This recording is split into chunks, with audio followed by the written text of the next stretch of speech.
I'm heavily involved in our corporate practice, which provides advice to sponsoring employers of defined benefit pension schemes. One thing we are talking to employers quite a lot just now is liability management. It's been around for years, but it's really been given a new, fresh injection since the pension freedoms were introduced in 2015. And they give individuals more flexibility in how to take their retirement benefits from defined contribution schemes. Liability management exercises primarily involve three options for members.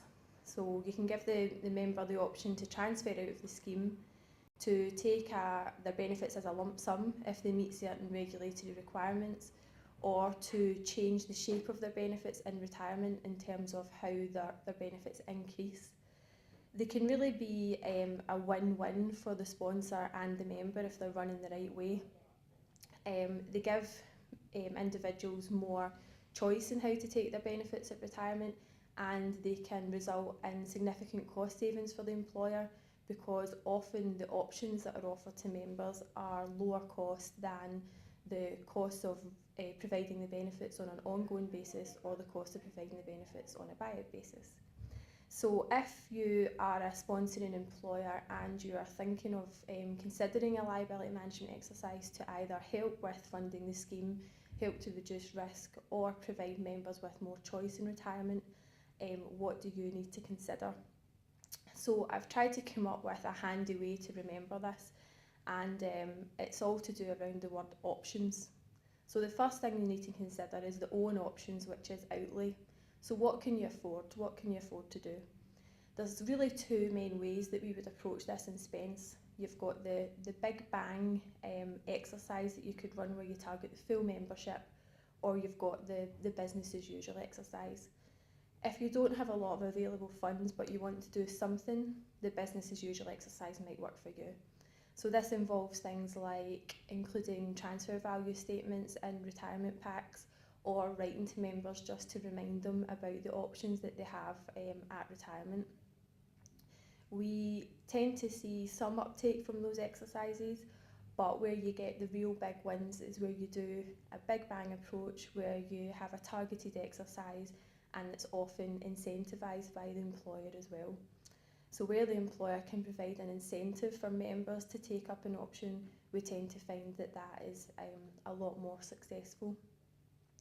So going back to the word options then, O was outlay, so P is possible outcomes.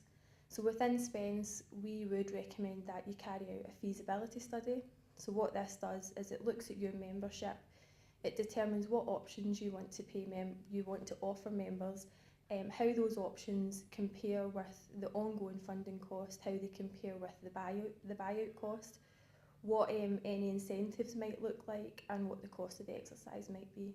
So as an employer, what that does is it gives you a complete view of the potential impact of the exercise, how it might save you money, how it might reduce your risk, but also what it might cost you. So it gives you a lot of information to perhaps take to your board to say, this is why I think we should do this. It also means that you go into the exercise with your eyes open. What a feasibility study also does is it looks at the membership at a granular level, so it allows you to see where you might have large liability members or where you might have concentrations of liability that you can look to target. That brings us on to the letter T, which is targeting your membership. So we would recommend a targeted exercise where you get the maximum benefit from your spend. So that might be looking at larger liabilities, it might be looking at over 55s who can access their benefits immediately. Overall, what we're looking for is to get the employer the best outcome for the spend that they're putting into the exercise.